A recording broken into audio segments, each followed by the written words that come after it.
Oh, there we are. Oh, that's nice. Oh, that's a nice one. Stay down, stay down. Oh, there he goes. Ooh, he's pulling some line. Welcome back to Lowbrow Fishing. And today we're talking about fishing in the heat of the summer. The days are long and they are hot, hot, hot. Bluebird skies, crowded lakes with a lot of other boaters and a lot of other anglers, and the fishing can just be terrible. Now, conventional wisdom says slow things down. Throw a Ned rig, throw a tiny finesse bait, drag something slow across the bottom. The only real time you're going to be able to catch any fish is going to be early in the morning or in the evening. Your best bets are going to be something slow and subtle or something like topwater. You're not going to catch anything offshore because those fish are just suspended. And dragging a football jig or using a shaky head is just not going to catch anything. So that's why a lot of anglers, when it comes to the heat of the summer, just shut things down and wait for fall. But in my experience, we need to be thinking about going in the other direction. See, that water's getting hot, and bass, being cold-blooded creatures, are energized by this. To our eyes, bass may be just hovering above the bottom, relating to some piece of structure, and just suspending, not doing much of anything. But these bass can be very energetic under the right situations. Remember, bass are cold-blooded creatures, so the warmer the water gets, the more potential energy the bass have. And with the right style of baits, techniques, and presentations, we can get those bass to bite, even in the hottest part of the day. I know because I'm doing it. I go out, and even at high noon and 1 o'clock in the afternoon, in full sun, I can still eke out a few bites here and there. Now, how am I doing that? By completely and totally defying conventional wisdom. I'm not going small, I'm not going slow. As a matter of fact, I'm going the other way. I'm going big, loud, and fast. And it's really been paying dividends for me. You might be saying, okay, smart guy, how are you doing this? How are you catching the bass? What are you doing? Well, if you've been watching this channel for any length of time, you know that I've been putting videos up, bank fishing videos up, that show me fishing faster baits from the bank. I've been showing a lot of fish catches, and very few of them have been slow. I've been using baits such as the Sixth Sense Quake 70. The biggest bass I've caught so far this year was in late May in the middle of the day on this exact lipless crankbait.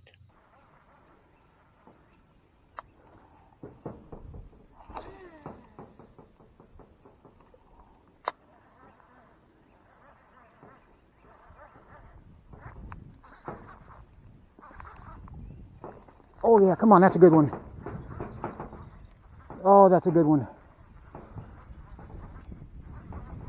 He's pulling us to him. Stay down. Oh, that's a nice one, hon. See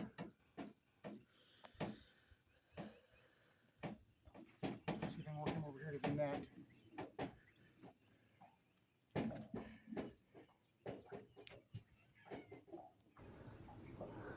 Oh, where you going, big boy?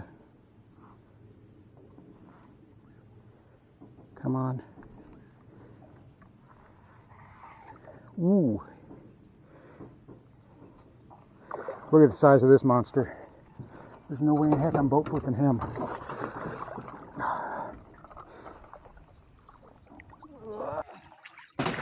got you, big boy.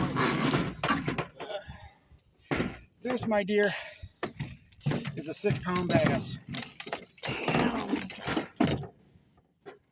Or bigger. I barely.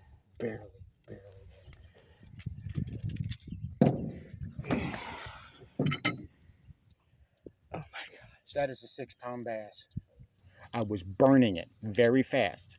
Not kind of fast. I was burning it. And that's the key. You've got to go fast. You've got to go loud. You have to whiz it by those bass's head and get them to strike it instinctively. You're going to have to crank your bait very fast.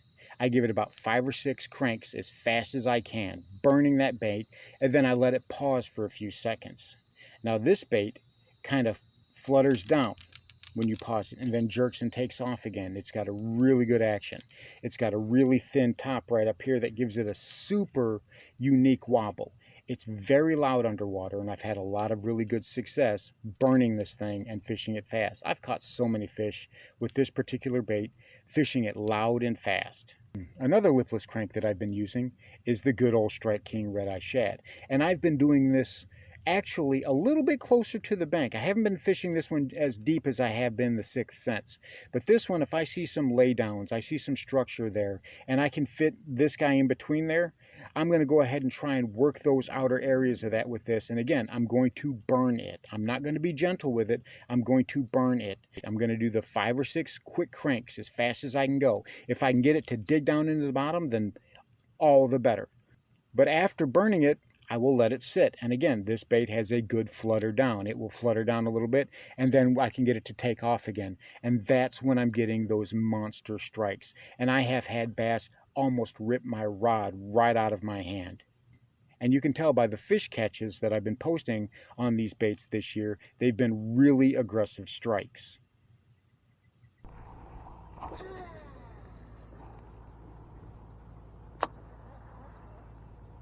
I am recording. I don't know how much battery life I have left at all. Oh, there it is. Oh, that's a huge one. Oh, that's a big one. Oh, that's bigger than the one I just got, honey. This is bigger. Stay down, stay down, stay down, stay down. Stay down.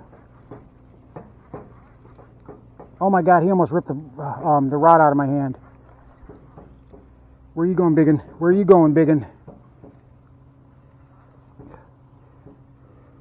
I have him by one hook. If I'm back offshore just a little bit, or I see a 45-degree bank or a rock pile or something that looks really tasty and nice to fish, I'll pull out the old square bill. This is a Berkley square bull. This tide's about 7.5 feet on 12-pound fluoro. And again, this is another bait that I've been burning fast. Give it a lot of good hard cranks and let it pause. But this one is a riser. So you let it crank, that bill digs in, and then you stop it, and it floats back up a little bit, flutters back up a little bit. And if there are branches or laydowns, you can get it to work in between and work around those laydowns. And I'll tell you what, the bass just inhale this thing. They slam it like they have a vicious vendetta against it. And I have caught some really nice bass. The largest spotted bass I've caught this year, I've caught on this actual square bill, doing exactly that, working it as fast as I could. And when I paused it, and right as soon as I started it up again, that joker hit it and almost pulled the rod out of my hand. Again, fast and furious is how we want to work it, loud and proud. And I'm using larger baits. This square bill is a larger type of square bill. I'm not using the smaller ones, I'm using the larger ones. And this also has a good rattle in it. So I'm not going quiet. I'm trying to come across those fish as fast as I can and make them reach out and try to strike it as my bait is going by. Oh, there we are. Oh, that's nice. Oh, that's a nice one. Stay down, stay down. Oh, there he goes. Ooh, he's pulling some line. Where are you going, buddy? Where are you going?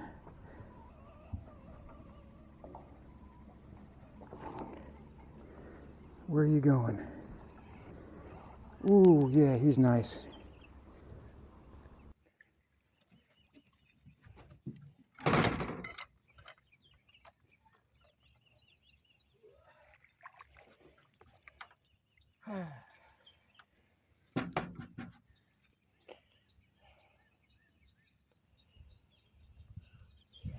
Goddammit. Got net. As we're going back further away from the bank, and I'm 3 or 4 cast lengths out now, and I'm heading into deeper water. It's getting more toward noon. It's getting more toward midday, and those fish have pulled back off of the bank, and they're headed to the holes that they go in during the day. We're finding that deeper water and that deeper cover. Now you've got to remember, the thing you have to think about is that guys will tell you to look for the shade, but what they're not telling you is that there's shade under the water too. Laydowns and structure also provide shade for bass. So whenever they're going someplace deep, that's what they're looking for as well. If you're looking for a laydown, a log, a piece of timber that's fallen over, underneath a dock, something of that nature, those bass are seeking out cover too. And it's not just to get away from the beating sun. It's also to have an ambush point. So whenever you're looking for and you're back off away from the bank, you're looking at places where that current is coming across, where bass can set up outside of the current, and you can see where that current is bringing debris, particles across, and the bait fish are chasing that. Larger bait fish, such as bluegill, and even some large shad, are chasing the smaller minnows, chasing the phytoplankton. And of course, farther up the chain, you've got the bass who are chasing everyone. So look for those current eddies. Look for those places offshore that are going to provide convergences. You're looking for places where the current converges and there's some structure there, okay? If you don't have fancy electronics, those are going to be the places in your environment that you're going to be scanning. And then you're going to pull out something like the Strike King 6XD, and you're going to try to work this around that bottom in 15 to 18 feet of water. Again, you want to try to dig this thing into the bottom as much as you can. You want to try to get this bill just digging into the bottom. You want to come as close to structure as you possibly can. You want to entice those fish out. You want them to react without thinking. You want them to have the fear of missing out, that if they don't get this bait now, they'll never get it.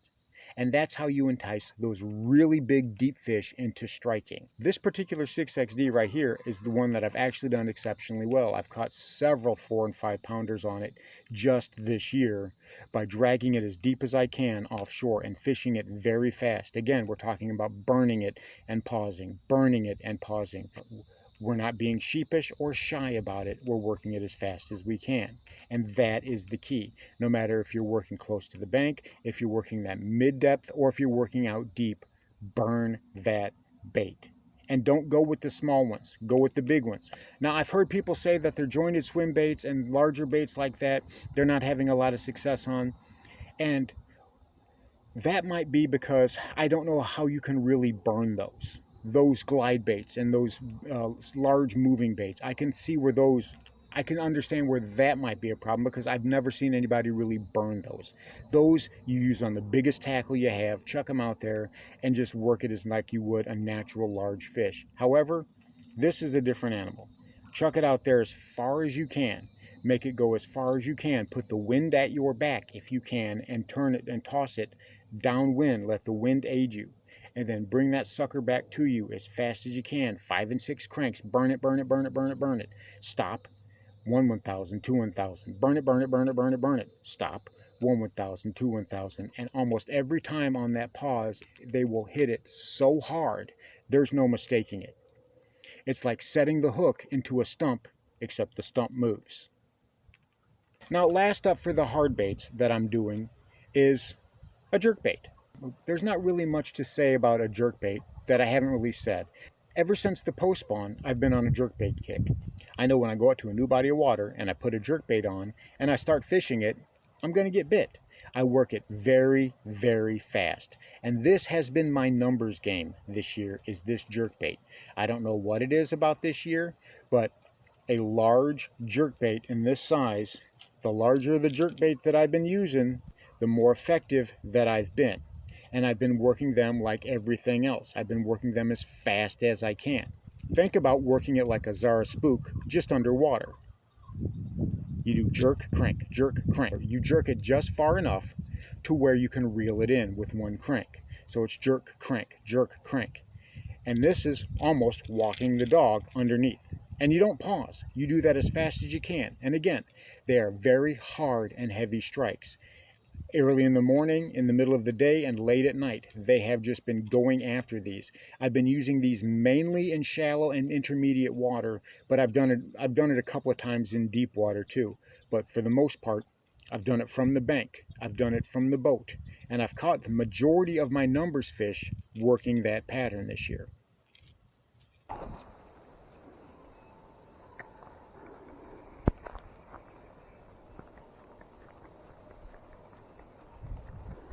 Hopefully I don't get hung up on that snag that's right there that I just casted straight to.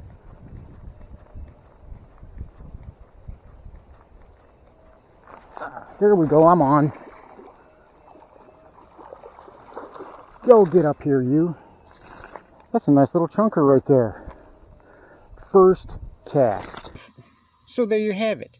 If you bulk up your presentations, add a little bit of speed to it, you'll find that those big ones are there waiting to be caught.